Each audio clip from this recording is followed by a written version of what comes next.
മുൻപന്തിയിൽ നിൽക്കുന്ന കേരളം എന്തുകൊണ്ടിങ്ങനെ അതപ്പതിച്ചു പോകുന്ന വിദ്യാഭ്യാസം കുറവുകൊണ്ടാണോ? അല്ല. നല്ല വിദ്യാഭ്യാസമുള്ള തലമുറകൾ ഉണ്ടായിട്ടും തലമുറകൾ മദ്യത്തിനും മയക്കുമരുന്നിനും അടിമകളായി സ്വസ്നേഹികളും അമ്മയപ്പന്മാരെ ബഹുമാനിക്കാത്തവരും വമ്പ് പറയുന്നവരുമായി മാറിക്കൊണ്ടിരിക്കുന്നതിന്റെ സത്യമെന്നുള്ള ചോദിച്ചാൽ ഇപ്രകാരം എല്ലാ മതങ്ങളും ഒരുപോലെ സംഭവിക്കുന്ന ഒരു കാര്യമുണ്ട്.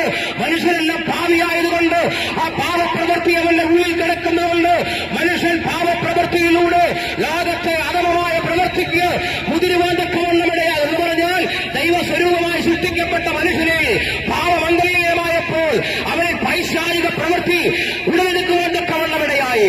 അങ്ങനെ പൈശാചിക പ്രവൃത്തികളുടെ ഭരണഫലമായി ലോകത്തിൽ മനുഷ്യൻ സ്വസ്നേഹികളോ മറ്റുള്ളവരോട് സ്നേഹിക്കുവാൻ കഴിയാത്തവരുമായി മാറിയ ഒരു കാലഘട്ടത്തിൽ നമ്മൾ വന്നു നിൽക്കുമ്പോൾ എങ്ങനെയുള്ളൊരു വിടുതൽ നേടുവാൻ തക്കവണ്ണം കഴിയും? ആർക്കിതിനൊരു മാറ്റം വരുത്തുവാൻ കഴിയുമെന്ന ചോദ്യം ഏറ്റവും പ്രസക്തമായി നിൽക്കുന്ന ഒരു കാലഘട്ടമാണ്. നമുക്ക് ചോദിക്കാം, ഇവിടുത്തെ നിയമ